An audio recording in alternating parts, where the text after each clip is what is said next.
Naalala nyo ba yung karang araw na pinost ko mga idol na na-posterize ako dyan sa isang players ko at na-ankle breaker ako sa pangalawang players ko mga idol, pero yun ang totoo mga idol ay natalo ko yan silang dalawa na pinag-isa-isahan nila ako, talagang nag 1 by 1 kami pagkatapos si Baro. Si Makoy naman mga idol, yun si Makoy ay na-ankle breaker ako mga idol, pero hindi yun ang dahilan na na-ankle breaker ako, hindi yun ang dahilan na na-posterize ako upang itigil ko ang laban, upang sumuko ako sa laban mga idol, pero yun ang totoo mga idol. Tingnan yung reaction ko dyan mga idol sa tuwa kong natalo ko si Makoy, natalo ko silang dalawa ng 1 by 1, talagang napapaliks ako at napapasigaw.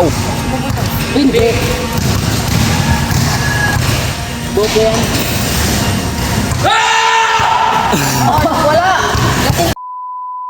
Isang araw mga idol, hinamon ako sa isang players ko na mag 1 by 1 daw kami. Pag manalo daw sila, bibigyan ko sila at ililibre ko sila ng palamig. Siyempre mga idol, sino para bang hindi papayag at sino ba namang susuko at matatakot sa mga ganyong labanan, at talagang yun din naman ang gusto ko ng laban, at lalo lang hinahamon ako mga idol. Talagang gustong gusto ko rin yan, lalo na sa basketball. Siyempre pagbibigyan natin yan, yung batang yan. Tingnan natin si Baro mga idol, yan si Baro mga idol, hindi basta-basta ng players yan, ay bilis at galing at may footwork pagdating sa larangan ng basketball mga idol. Ayan, naiwan ako at yan na nag-posterize sa akin mga idol, pero hindi yan dahilan na na-posterize ako, pero yun totoo mga idol, natalo ko yan siya sa kami, nag by 1. Base bet 3 lang kami dyan mga idol, ako na nanalo dyan, kaya wala silang palamig. Tingnan yun man ang mangyayari din sa kanya mga idol. Talagang ginawa ko sa kanya Mindanao ang laro mga idol, pag bumabantay talagang dikit na dikit at hindi ko talaga dinistensyahan. Pag siya ay magdidribble at siya ay magkakaroon na makahawak ng bola, talagang dinidikit-dikit ang talagang mga idol. Tinitingnan ko talaga kung gaano kabilis at gaano ka tapang at gaano kataas ang hininga nitong batang ito. Tingnan nyo naman itong mangyayari ito mga idol. Pagkatapos namin laro mga idol, talagang hindi niya na kaya at kinapos siya sa hininga mga idol, at ayan, kita nyo naman pagkatapos yan sa laro namin mga idol, at ayan, maya maya ayan, nakatulog na yan,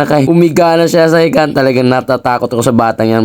Pagkatapos namin maglaro mga idol, natatawa ako at natatakot ako sa kanya kasi hindi niya kinaya yung hininga ni mga idol. Tingnan nyo naman, nakahiga na doon sa bench. Parang nakatuwa itong batang ito, hindi niya kinaya yung hininga. Pagkatapos ko palang natalo si Baro mga idol, at ito sunod agad hinamon ako ni Makoy mga idol. Siya na naman daw, mag 1 by 1 kami. Talagang hindi ko rin siya binigyan ng pagkakataon mga idol. Talagang mayag ako agad nung hinamon ako ni Makoy. Sabi niya pag matalo daw niya ako at itutuloy daw yung pangako ko nga, ililibre ko sila ng palamig at merinda mga idol. Siyempre sino para mang hindi titigil at sino para mang hindi susuk sa mga laban mga idol. Talagang yun ang gustong gusto ko. Tingnan mo mga idol, partida pa yan ha, nakapantalon pa ako niyan. Talagang hirap ka makagalaw, hirap ka makakilos pag ikaw nakapantalon. Pero totoo mga idol, yung pantalon ko punit, nakakainis talaga pag ilalaro mo. Nalilimutan ko pala, nakakapantalon ako mga idol, kaya punit yan, butas yan. Tingnan mo mamaya pagkadulot, ipapakita ko sa inyo paano na punit niya ang aking pantalon mga idol. Tingnan mo si Makoy mga idol, yan si Makoy mga idol, napakataas tumalon yung batang mga idol, at talagang yan ang naka-ankle breaker sa akin mga idol. May bilis at galing yung mga idol, pero hindi yan ang dahilan na ankle breaker ako, hindi yan ang dahilan na posterize ako, natitigil at susuko sa laban. Kaya tandaan nyo mga players, dapat tingnan nyo yung kung saan kayo nagkakamali, dapat bumawi kayo, hindi lang salita kundi gawin sa gawa mga idol. Yun ang dapat nating tatandaan, hindi lang puro tayo salita, dapat gagawin din natin na may gawa dating sa larangan ng basketball. Ang basketball kasi mga idol, pag ikay naiwan na, wala ka na, hindi yun yung dahilan. Yun ang nawala ka na sa nawala ka na dun sa mga bagay na dapat bumawi ka kung ikay nagkulang, kung saan ka nagkamali. Dapat di yung sinasabi mo lang, kundi gagawin mo yun mga idol. Hindi yun sa mga players dyan. Dapat tatandaan natin, tayo ay kamali dun sa loob. Hanap tayo ng paraan kung paano tayo pababawi. Ipapakita natin ang best dating sa loob at sa loob ng court mga idol. Kaya yun sa mga players dyan, tandaan natin, hindi dahil natalo ka, hindi dahil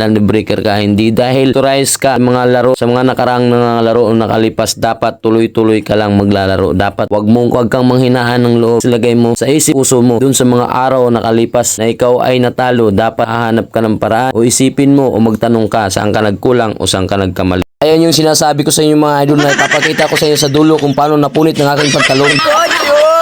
Okay lang yan. Okay lang.